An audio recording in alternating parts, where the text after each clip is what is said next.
There's Maggie on our first camping trip of the year. She's ready to go. Welcome to It's a Anything Can Happen Day weekend. Just picked up the camper, got it all hooked up, ready to go. Oh, that's up. Need to go down. See, we got a cooler, got the fishing poles, Maggie's water bowl, got our chairs, got our table, got our water. We're ready to go. Picking up the camper from B&D Winterized. It is April 2nd. And we're in Bowles Gap at the Tri-Am camper dealership right off of Interstate 81, exit 23. You kind of see me in the mirror, in my reflection there. And getting ready to head out to our campground. Our first camping excursion of the day is going to be a little camp, or of the week, of the year. Woo! Had a rough week, folks. Is going to be in Jonesborough at a little campground we stayed at before, right off the Nolichucky River. I think that's up high enough. And they have a little fishing pond. Okay, we're closing in on our campground. I don't even remember the name of it, but Jonesborough KOA. That's not what it was called last time we were here. But we've got a spot right on the river, so looking forward to seeing that. All right, do I turn in here? Okay. Jonesborough KOA, here we is. And then we turn right in here. And then we stop. Whoa! Oh, then they come out. So I stop right here. Okay. There's the caboose.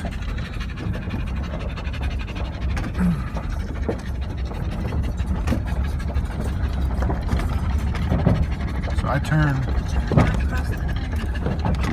You sure? It doesn't look right. That's a campsite. Honey, you gotta make the loop. I turn in that up here, not right there. Right here. Oh, bumpy.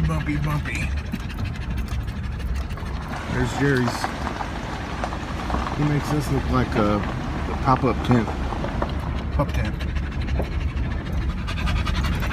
It's not the size of the camper, it's the motion of the ocean. Okay. Lynn says I have to stop filming now. We gotta take care of some business.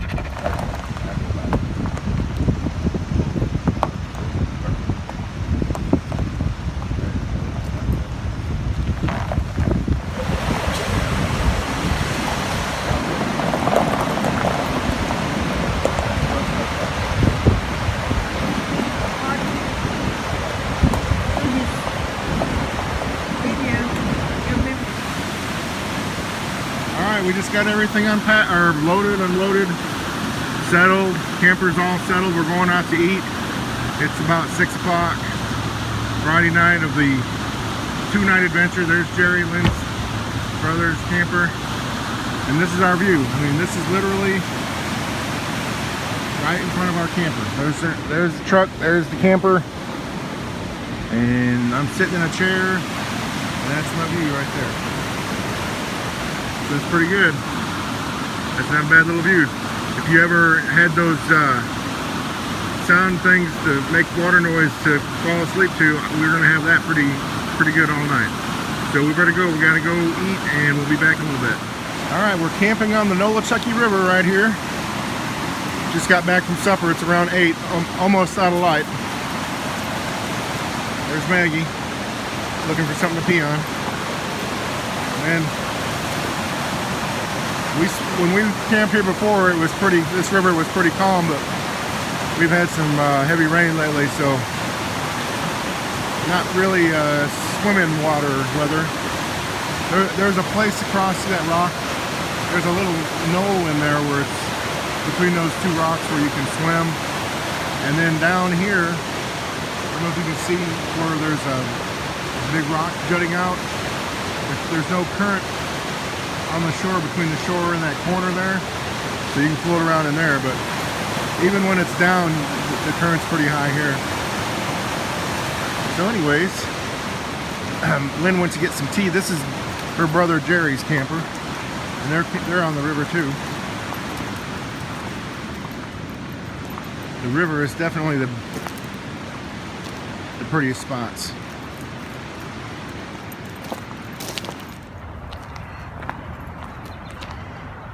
Well, the last time we camped here, we were on this side, which you can see way down there is where we're at right now. My little black truck. I got Maggie, so I can't zoom very easily, but that's my little black truck and our little camper way down there. And so this last time we were here, we camped over here, and we were next to this pond. And this pond is full of fish. Hey. Yeah! Come on. I'll help you cut that one. I'm not.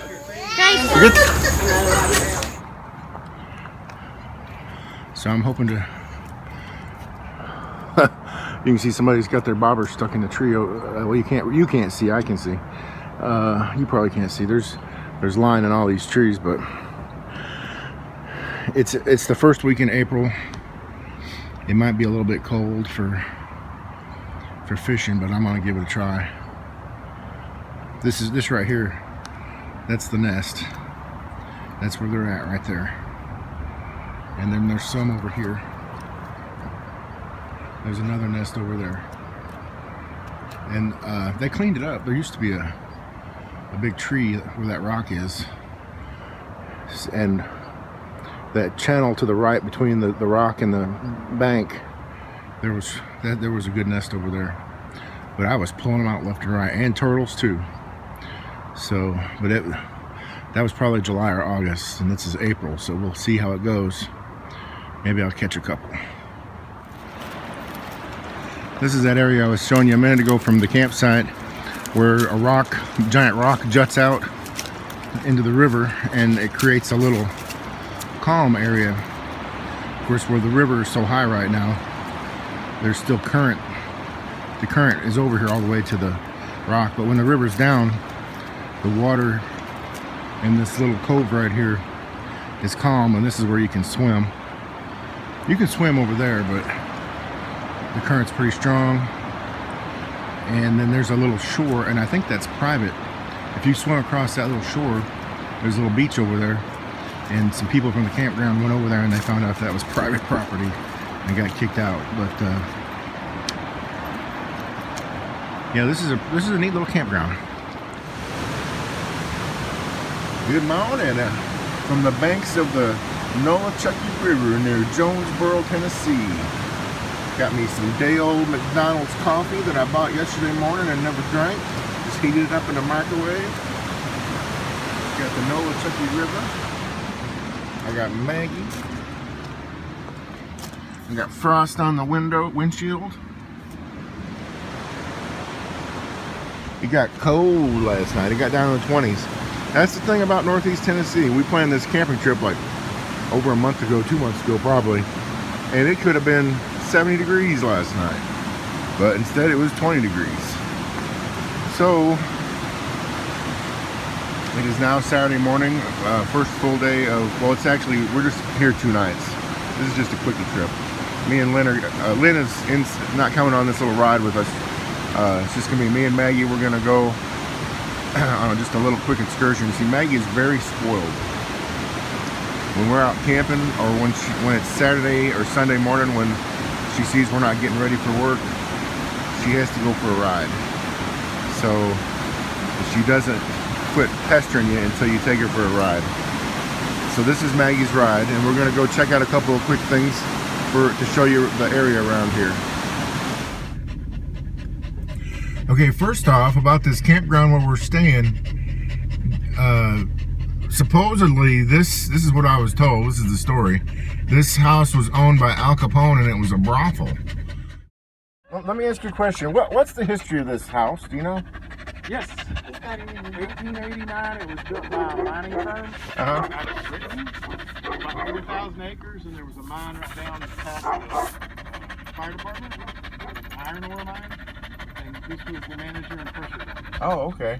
Well, somebody told me that this was a brothel at one time. Is that true? We have not confirmed that. Okay. It has been a gambling den, Yeah. and a Mexican restaurant, Yeah. and a feed and seed store. We have confirmation of grocery. Any connection to Al Capone, or is that just a... None to Al Capone, but Kenny Chesney did get his start in the middle of where our store is. Oh, is this singing? Yep. When it was a bar, or was it a bar? It was a Mexican restaurant. I came here today when it was a Mexican restaurant. He went to UTSU on a Yeah. baseball scholarship. Okay. He played some of the local ball games. Aha, all right. So, has he ever come back? We have not seen him. Okay. All right, well, thank you. I think we'd be pretty popular. Yeah. You wouldn't be able to get a campsite. Yeah, he got a stage for him. Thank you. See ya. Our first stop today is going to be another scenic overlook on Interstate 26. If you watched a couple weeks ago when we went into North Carolina, I stopped at Interstate 26 near the North Carolina state line has two overlooks. There's one in the southbound lane, which is where I stopped, and there's one in the northbound lane. For over 20 years that I've lived in Kingsport, we've been taking this road down to North Carolina and South Carolina, and I have never stopped at these overlooks. Except because, you know, we got business, we got things we got to do. So since I'm a man of leisure today, I want to look at these overlooks. And I got a feeling, I was a little disappointed with the Southbound Overlook. It wasn't that great. I've got a feeling this is going to be better, so let's check it out. I say one thing I've noticed about both of these overlooks on I-26 is no shortage of graffiti. Come on, Maggie. The other overlook was covered up with graffiti. And yeah, I'm not used to seeing that. I think one of the problems is this interstate is a drug highway too. It's an artery for the import of narcotics from the south, so unsavory characters frequenting this interstate, tagging it, I guess, is the... Oh, well, we can look over the wall into the... And there's the highway. All right, I'm gonna put Maggie back in the truck. I don't want to take her up there with me. Got a harvest moon today. It's about 10:30 in the morning. Still got a good harvest moon going. Well, I was wrong. I'm not terribly impressed again.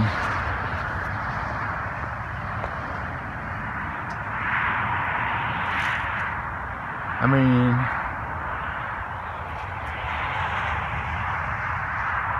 it's not horrible, but you got the darn interstate there and a parking lot right in front of you, and just basically the same mountains that you see driving up the interstate. So I don't know why you'd build this gigantic overlook just for that. And on the other side, you can't even see the scenery because they got all these trees in the way. I don't know. It's kind of weird, man. They got other vantage points up there, but do we really need to go up there to get a better vantage point of this view? And this is run of the mill. Run of the mill mountain scenery that you'll see as you're driving up the interstate anyway. Man, I am hypercritical today. I haven't had my Snickers bar yet. Okay, there's the harvest moon again. Empathy. I think that's what that's supposed to say.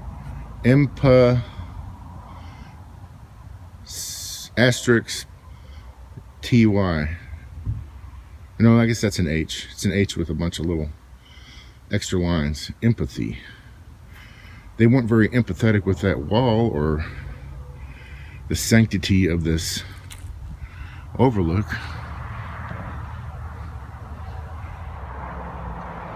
They do have a little free set of binoculars here. Soundtrack of America, made in Tennessee.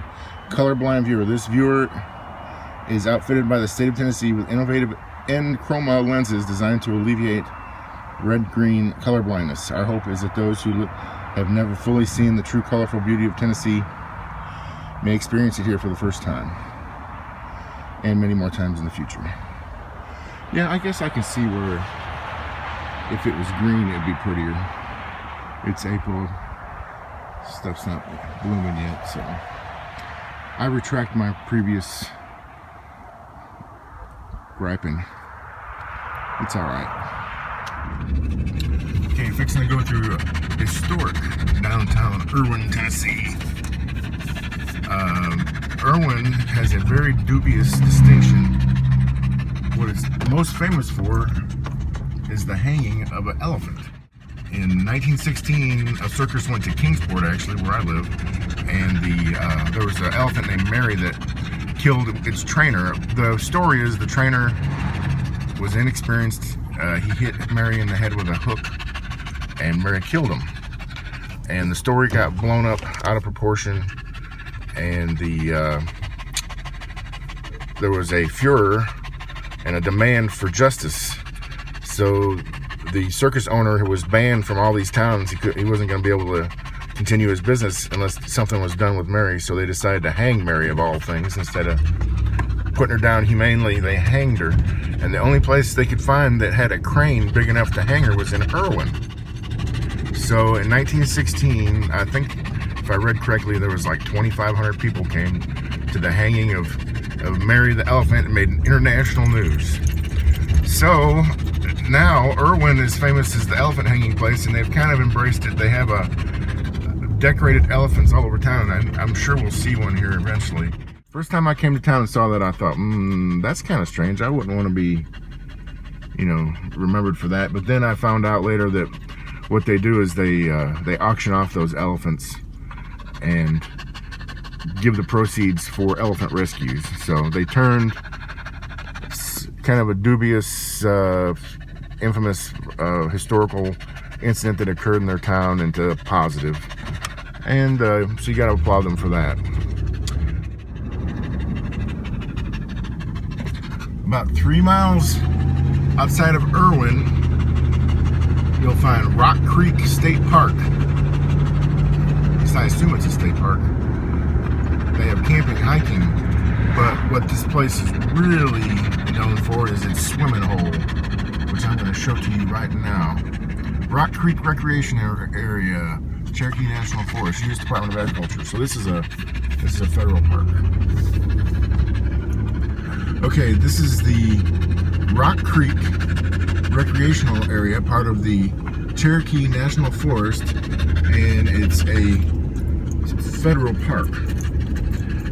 They want you to pay, but we're not going to stay. We're giving them free publicity, so we're not going to pay. But I think it's like $1. They want you to pay $1 to help pay for the upkeep, which is not unreasonable, especially when you see what you got up here.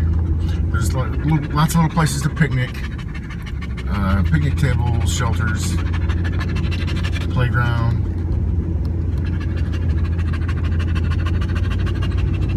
Hiking, and there's a campground also, which we'll check that out here in a minute. Oh my goodness, have they got the dang place is closed. How could they do this to me? I wanted to see the swimming hole and the campground. Daggone it. Alright, I'm not sure how far up this swimming hole is.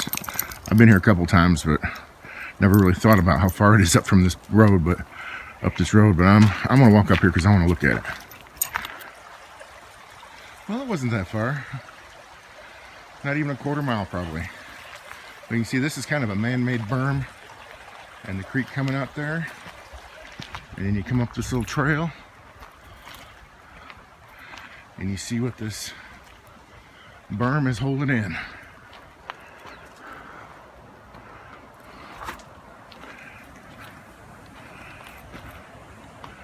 A little swimming hole. This is a really fun place to come on a hot day. This pool, it's, even though the bottom's full of leaves, but the bottom is concrete. And you can see that that's the drain right there that goes down to that creek. So once it gets so high, then it drains out. But I'll tell you something about this little fishing hole though. Fishing hole, I keep saying fishing hole. Swimming hole. It is cold. You only want to come here when it's really hot out, because it's fed by a mountain spring, and that spring, even if it's 100 degrees outside, that spring is ice cold. So what we do is we camp at our little place that we're at right now in Nolichucky, and Irwin is about 3 or 4 miles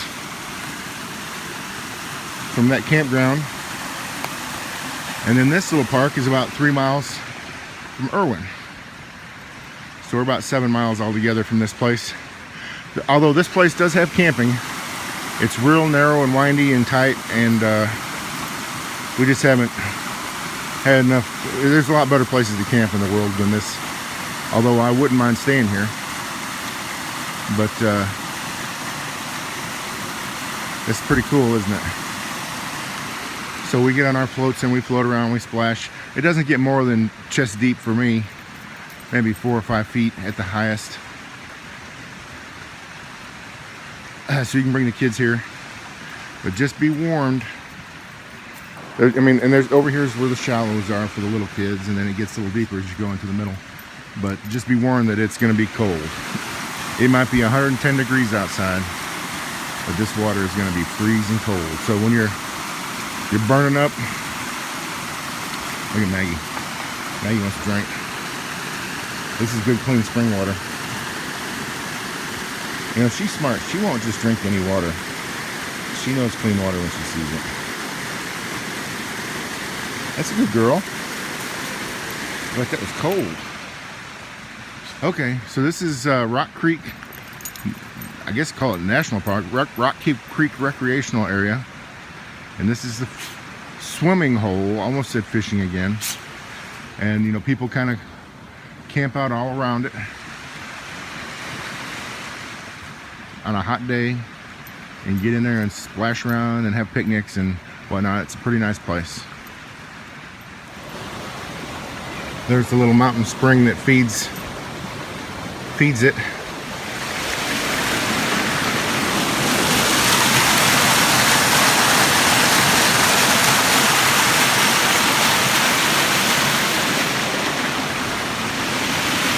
Ooh, gotta unwind myself, Maggie.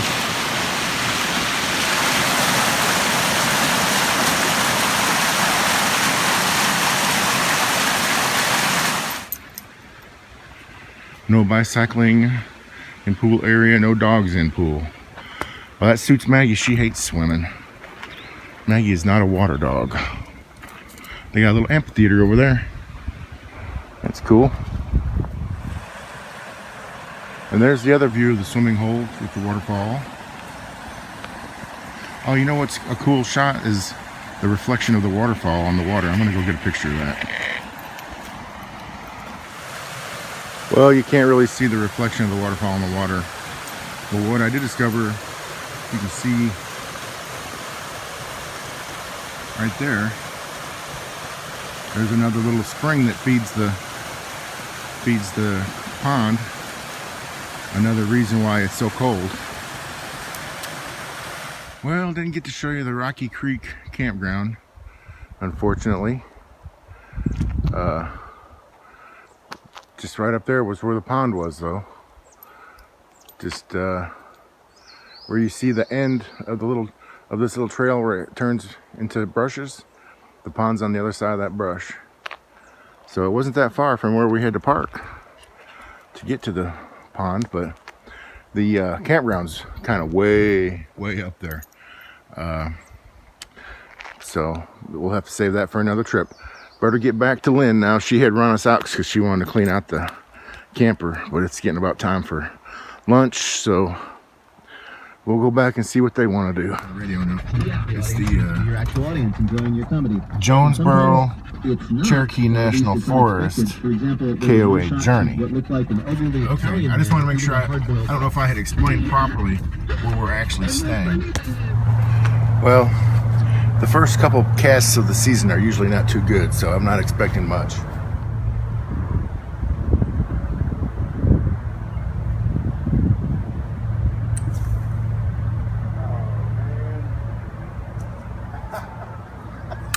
Right off the bat, caught a tree. I caught a rag. I wonder if that was my bite I was feeling. Lord have mercy. This is not turning out right. Up to a rough start.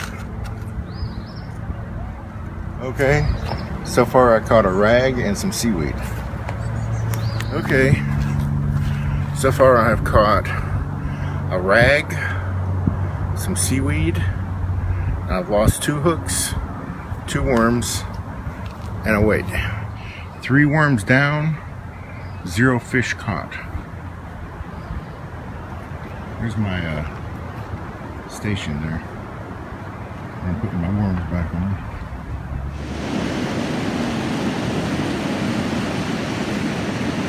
You want to go lay down? You wore out. How many times do I have to look like that? Before you know I'm Are you Nolichucky'd out? Maggie says, I've had enough Nolichucky for one day.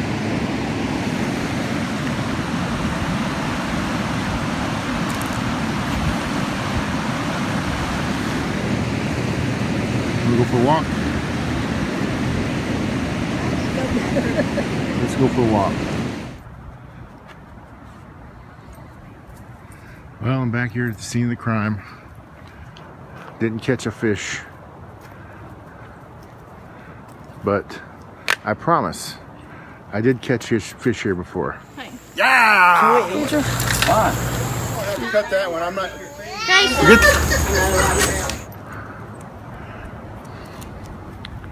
I just think it's too cold. But I don't know. It might be worth another try. This might be the right time to do it. Should I come back? Okay. I came back. And there's something down there stealing my worms, so I'm going to show you. See, oh, there's a bunch of babies down there. There's my worm.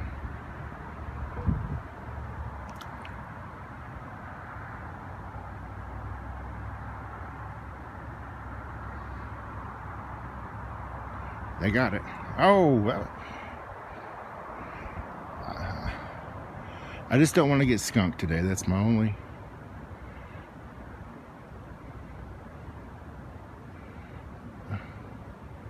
There we go. I got something. Oh, I got my worm again.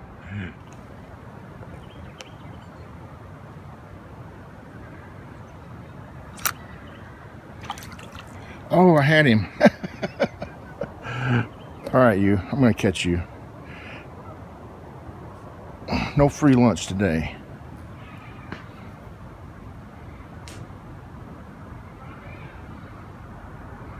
It's hard to... Got him. Ha ha. I knew I'd catch a fish today. There he is. What is that, a bluegill? He's not quite eating size, but I didn't get skunked. I did not get skunked. I have proof right here. I caught a fish. It'll take 2 hands to get him off. So, oh, that's a little smallmouth, ain't it? All right, buddy. I'm gonna let you go. Let me take it. There's number 2. He's even smaller. That figures. As soon as I stop filming, I start catching them. But oh lordy.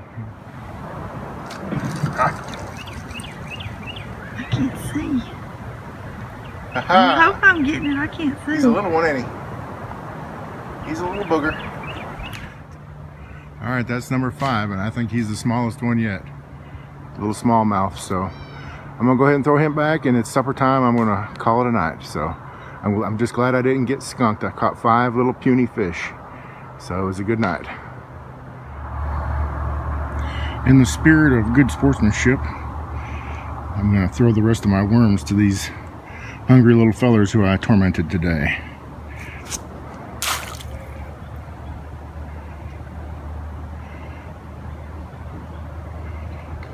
So that's like a little Thanksgiving dinner for those guys.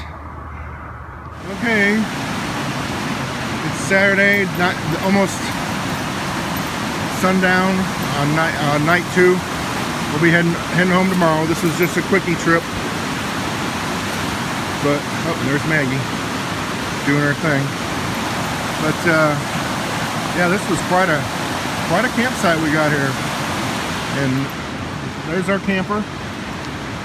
And so you walk out and bam, you're right there. And in the summertime, when the river is down, it's not nearly as rapid as this. You can go swimming out there. So we'll try to come back in August or something, but probably gonna go ahead and sign off now, unless I see something else interesting. But we're just gonna probably just go to bed and then go home tomorrow. So nothing else really to report. It was a successful trip. Went on a little ride with Maggie this morning and saw the overlook. Didn't see the elephants, but if I find some pictures of them, I'll superimpose them, or I have already. You've already seen them because I already superimposed them. Went to the Rock Creek, showed you that swimming pool, even though they were closed. And then I caught some fish. I almost got skunked, but the fish apparently were hungry this evening, and I was just pulling them out one right after the other. So I'm glad it was a successful fishing expedition as well. So we'll go ahead and sign off for It's Anything Can Happen Day. We'll see you next time.